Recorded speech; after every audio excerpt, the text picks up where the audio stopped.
Well, Shabbat Shalom and welcome. This is Torah study for Shabbos morning, Shabbos afternoon.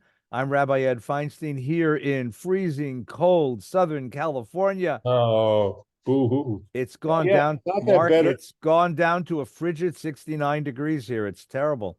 Um, Yeah, well, and I'm joined this morning, as always, by my dear colleague, friend, and teacher, Rabbi Mark Gilman of South Florida.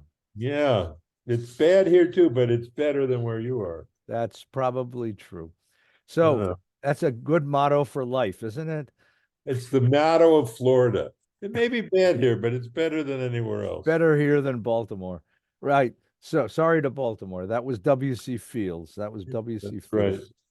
So the this morning we opened the Torah to the second of the four episodes of the Exodus story. Last week we initiated the book of Exodus and talked about the enslavement of the people Israel and the mission of Moses to stand before Pharaoh and utter the phrase, "Let my people go." And as the Torah portion ended last week, it ends on a downer. The people Israel are discouraged because liberation hasn't come. Instead, their workload has been doubled. Moses is castigated first by Pharaoh and then by the people. And the only one on his side is the God that sent him. And he goes to God and basically says, "Why did you do this to me?"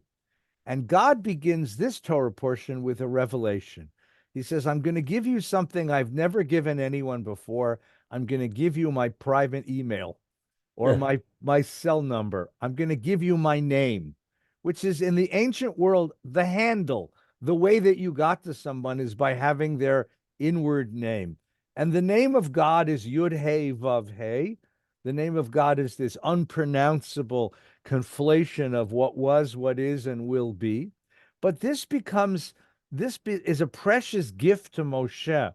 And it actually is the answer to the question that he asked at the burning bush last week when he said, "When they ask me, what's your name? What's your name?" And this week, God tells him, "This is my name. Now you know me." God is inviting Moses into an intimacy that he hasn't had with anybody else before. And that gives Moses the strength to return to the fight, to stand before Pharaoh, and we begin rolling out the plagues that are going to destroy Egypt. The plagues themselves are the undoing of creation.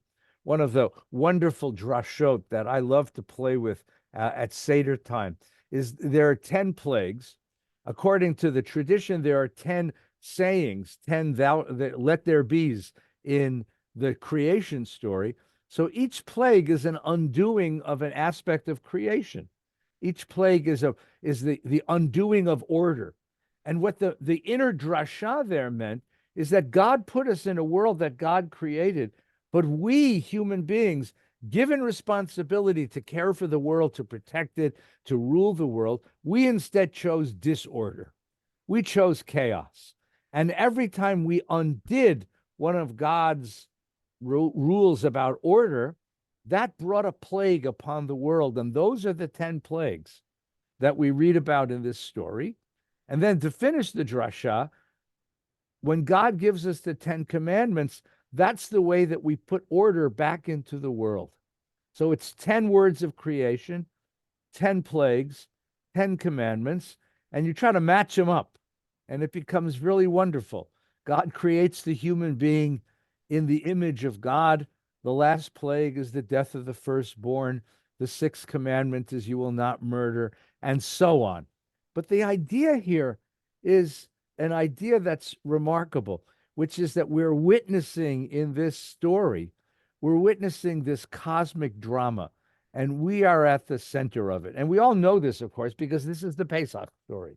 We tell the story at Passover, and Passover is a reenactment of that moment, that last moment in Egypt. It is a commemoration and a celebration. And the celebration is contained in this week's Torah portion because there's a promise made to Moshe. And the promise is the promise of all of the cups of wine. I will take you out of Egypt and I will carry you across the desert and I'll bring you to the land. So, Mark, talk to me about that promise and what it means. Yeah, I think what you set up is really right and interesting. It's there's so many ways to twist and turn the story of the Exodus, um, including people who fancy naturalist explanations. You know, that you could have a red tide, a natural red tide that kills the fish, that brings the frogs, that brings the lice, that brings the boils. Uh, there's naturalistic ways to explain all these so-called miracles for people, and there's a lot of them out there, Ed, who find miracles a big obstacle to faith. And I choose to find the other side, which is, what are the universally true things that the Exodus teaches us, not just about that liberation, but about all possible liberations? Because Egypt isn't the last house of bondage, and the Exodus isn't the last liberation. And I like to take the tack that this is about your own life and your own need, our own need, every one of us, our need for liberation starts with Egypt, which is the word for Egypt, Mitzrayim, has as its root Meitzar, which is a narrow slot canyon that pushes you in on both sides with high cliffs, and you feel pushed in. And there's lots of places that are like Egypt, that are Meitzars, that are places that squeeze us. And liberation is getting out of the squeezed places and getting unsqueezed. And to me, it's all in chapter 6, which the rabbis, in their exquisite brilliance, immortalized in the 4 cups of wine, saying, although they knew the answer to it, is it 4 promises or 5 promises? And the 5th one, and allows them, again in a brilliant way, to bring in the Kos Eliyahu, the cup of Elijah, who will come and work out all of the problems that were called Teku problems, which were problems so hard that the rabbis couldn't solve them, but they said, Tishbi, he'll solve them. And so I want to go through the 4 cups, because my theory is that the Exodus is about the people, but it's also, because the Exodus has the phrases, you shall tell your child, Bavur zeh asadonai li, but say Tim in Mitzrayim, it's clear, absolutely clear, that God wants us to see the Exodus as something that is a part of our own life and not just a part of history. So the first promise is V'hotzeti etchem. So I think there's 7 promises in all liberations. You know, there's the 12-step fund, 12-step programs for alcoholics and gamblers and others.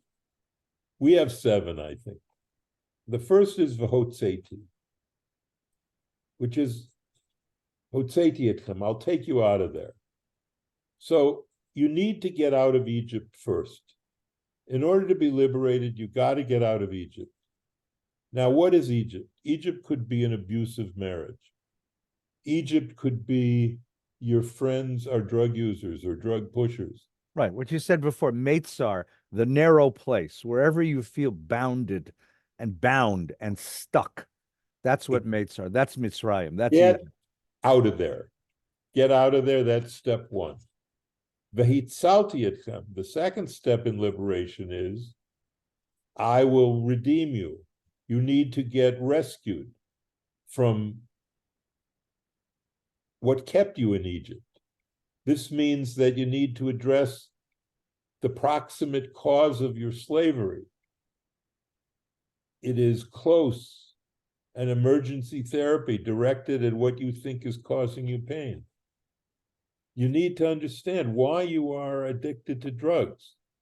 What is it in you that's causing you? And you need to get redeemed. I think out that's, of it. but Saved. I'll add something to that. You Yeah. know, the first of the 12 steps is interesting. It says, I'm powerless against this problem. Yeah. I think that that one, Hitsalti, means you need some help to get out of it. You can't do it yourself. You know, the idea that friends get together and do an intervention and they say to somebody, "You're in trouble. We want to help you find help."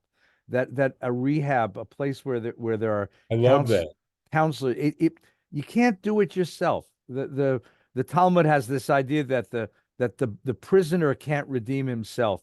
He needs another to come and offer a hand, and you need to be able to be smart enough and strong enough to accept the help of that other hand.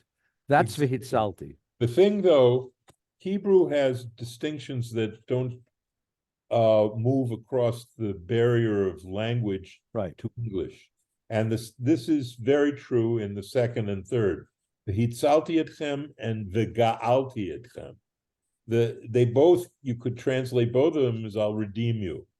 But Hitzalti, I think, is to get redeemed from the Yetzer Hara, the inclinations that led you to it. And Ga'alti, you need to be freed from the fears and the brokenness that led you to drugs or violence or whatever it is that's breaking your life. There's no real English way to describe Hitzalti and Ga'alti. They're two different levels of liberation. And the fourth stage is V'lakachti etchem li la'am. I will take you to me as a people. That, I think, is exactly what you were talking about with a community, Eddie, that you can't get liberated alone. And I think that's one of the big innovations of the 12-step people, that they're together. You're together. You're being healed together in a group. And an Am can be the Jewish people. It can be the people who are also alcoholics or drug users or whatever. You need a people. You need a community. The rabbi said, "Oh, chavruta o matuta, give me a community or give me death." And I think that's totally right. Also, their great saying, which also is interesting because it's a saying of the Maasai tribe in Africa: sticks alone can be broken by a child. Sticks that are bundled can never be broken. And that is the way it is with us and with sticks. When we're together, when we're bundled with other people, we can survive the worst pain. But when we're alone, we're just fragile and we're broken. Va'iti lechem le'Elohim. You need to connect to the spiritual source of all liberation. And one of the great reasons for the success of the 12-step people is that it is a religious movement. You need to see psychological struggles as spiritual struggles.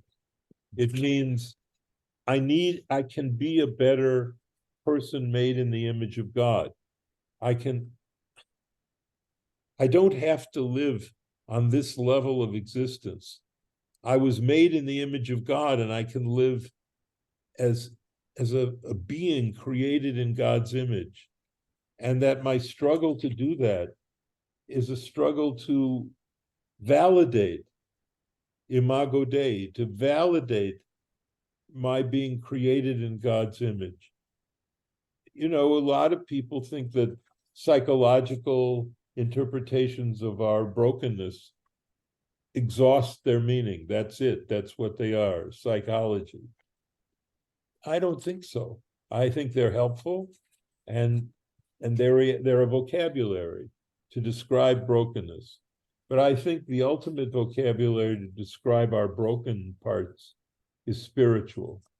And it's ultimately the greatest of all the midrashim, to my mind, which is luchot v'shivrei luchot shnei munachim ba'aron, that when Moses smashed the first set of the tablets, God commanded him to pick up the pieces and put them in the ark too, so that the pieces of the first commandment that were broken were together with the full ones that were not broken. And so everything is a spiritual liberation. And then finally, Ve'yeti etchem el haaretz, I'll bring you to the land. I believe that, and I believe that the journey ends at home. And Jerusalem is our home. And but it isn't just the Jerusalem on earth. It's Yerushalayim shel mata and Yerushalayim shel mala. The Jerusalem on earth and the Jerusalem that is in heaven.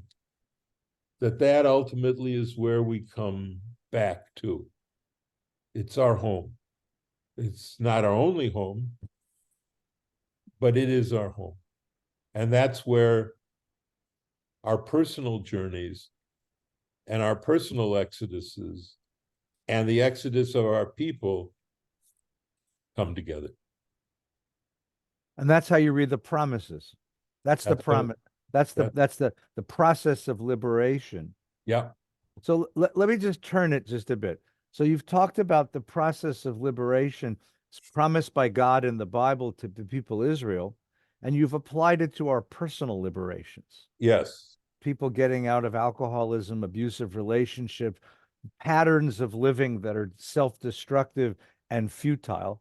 And you have these steps that we take, but a bit parallel, as it were, to some of the steps of the 12 steps, which is also a program of personal change that recognize how very difficult it is to pull yourself out of that Mitzrayim, of that narrow place. Let me suggest slightly just a different take on the same idea, okay? Sure. Which is what's interesting to me in this Torah portion is exactly those promises. And the fact that those promises became so important to the Jewish people over the generations. The Greeks, our neighbors to the north, the Greeks looked to nature to find the principal example for how life ought to be lived and how the universe was set up. Nature and living a life in congruence with nature became what all pagan cultures, but particularly Greek culture, was about. The Jews instead looked to history. It's so interesting to me that Jews look to history and they found God in history. And we see that this idea that wherever I am and if I'm stuck, I have a deep faith. I have hope. I have a sense that there is a process of history which is going to move me from a house of bondage to the promised land, from Egypt to Canaan, from a place of being stuck, as you said, the narrow place, to a place of open freedom, from a place where I am denied and I have no dignity and I have no life, to a place that is broad and welcoming, Eretz Zavat Chalav Udvash, a fertile place, a place of milk and honey where I can have a life. And that's the way Jews have always read history. Jews read history as a process of liberation. And even at times of, especially at times of despair, at times of catastrophe, like we're living in now, they found great strength in that story, tremendous strength. You know, the Jew who looked into the darkness of his own condition and said, "Ani ma'amin be'emunah shlema shebiat HaMashiach." I believe with perfect faith that the Messiah is yet to come. A Messiah who hasn't come yet and who isn't gone forever, but is yet to come. It's looking forward and understanding that I can look forward and have hope. And that has always been the faith that sustained the Jewish people, this promise that you just taught us. Of course, the 20th century presented the ultimate dilemma to that. Because the first half of the dilemma came in the worst experience of catastrophe we've ever known. anyone's ever known. To see the horror of the Holocaust and its utter darkness, all but killed that belief in history, all but killed that hope. And then the rebirth of the state of Israel, in some remarkable manner, brought it back to life. And how we live with these two, with this oscillation between ultimate despair and ultimate hope, between the darkness of the Shoah and the redemption of Israel, that's been the great challenge of post-Holocaust Judaism. Does Israel represent God's presence in our history? Or does Israel represent the redemption of our people? And does that mean that history, after all, does bear a divine hand, some kind of divine guidance? Can we say that in the shadow of the Holocaust? It's one of the great questions of post-Holocaust Judaism. And then, of course, this last catastrophe brought this back in such painful ways. Because October 7th makes us revisit the darkness and revisit the possibility that the question, are we alone in history? Is there some hope? That's the great question. So I dearly appreciate what you brought to us, Mark. I dearly appreciate this, reviewing this promise, because it is so important to us. Yeah, Ed, I think it's not a coincidence. Nothing is a coincidence to me in the Torah that we're reading this week the Parsha, and it's during the war in Gaza. The 100th day. The 100th, yeah, that's right, the 100th day of the war. And I think it's to give us hope. And you say, hope? What possible hope could we have with this news, with this terrible war? And here's what I think. It starts with this simple fact. There are no Hittites left. Amalekites are gone. The Persians in their present iteration are still around, but there's no Greeks, there's no Ottomans, there's no oppressors, there's no Hittites, Girgashites, Jebusites, Moabites. They're all gone. We're still here. We are still here. And I believe in that. And I believe that history is evidence of the kind of miraculous protection that God has for us, for the Jewish people over time. And what I believe, and what even this terrible, terrible war has not taken out of my heart, is the belief that evil always overextends itself. And that's the message of the other famous part of this week's Parsha, which is Pharaoh's hardening of his heart. That no matter what happens, he hardens his heart and turns his back on the evidence of the plagues and doesn't let the people go. I think that's exactly what's happening in Gaza with Hamas today. They're hardening their heart. And because they harden their heart, because revenge and murder and killing Jews is all they're thinking about, because of that, they will eventually be defeated, just like the Pharaoh was defeated. Doesn't mean they will be stricken from the earth. It says, remember Amalek in every generation. Why would it say in every generation? It's to teach us you can never get rid of Amalek, the tribe who attacked us on our way out of Egypt, and who attacked Hanecha Shalima Hara, who attacked the weak ones at the rear of the march. It's to say, look, you're always going to have people attacking you, but they will lose because they overextend themselves, because hatred and evil extends itself. And because it does, it is defeated. And that the good in us will win. And it's just always that way. There was no chance that Hitler could win, even when it looked like, when London's being bombed and Stalingrad is holding on by a feather, he might have won the war.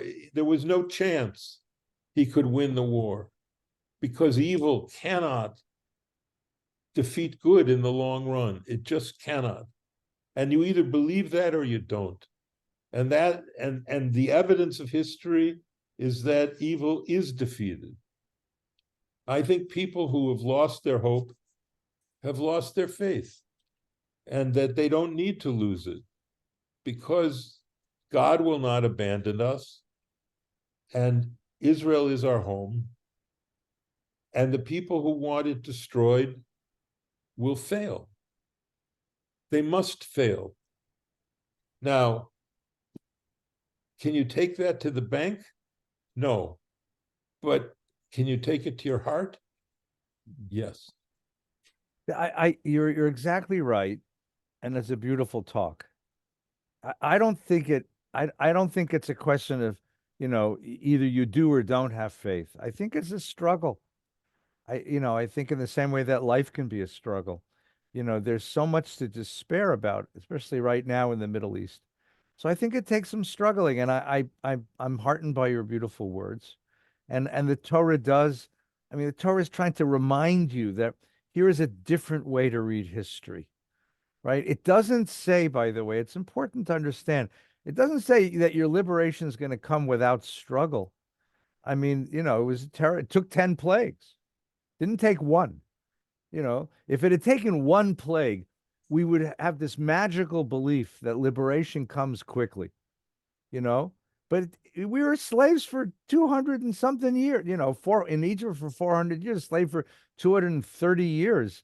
And it took 10 plagues to fight through the process of liberation. And then when you read the rest of the Torah, you realize that to internalize a faith in liberation, to internalize hope, takes the rest of the Torah and then some. This is a very difficult project. I'm also heartened, by the way, as you said, in terms of coincidences, of course, that on Monday we'll celebrate Martin Luther King. Who Yes. was the great American prophet of hope. Because the Yeah. greatest political speech ever delivered, or the greatest sermon actually ever delivered in this country, delivered in 1963, when he said, "I have a dream." And what's so wonderful about that, of course, is that at that very moment, African American and American white kids who are going down to the South to register voters were getting killed. We're getting beaten. We're jailed. King was jailed again and again. And the beatings and the killings and the torture. And then here's this man who says, "Yes, and still I have a dream. I have hope." So the challenge for this week, my dear friends, is the Torah is talking about a process of liberation, of redemption. And we've talked about how history works. Now the great question is, how do we liberate ourselves from the pessimism and the despair that a catastrophe enforces upon us? And how do we replace all of that emptiness and anger and despair and helplessness with, as the rabbi said so beautifully, a deep sense of hope, of faith, and of confidence? And that's going to be this week's task. Mark, thank you for sharing Torah with me. And let's Bless you, Eddie. pray for better days and Yes. for the restoration of hope and its realization. Thank you all for being with us. A very, very good Shabbos. Take care. Good Shabbos.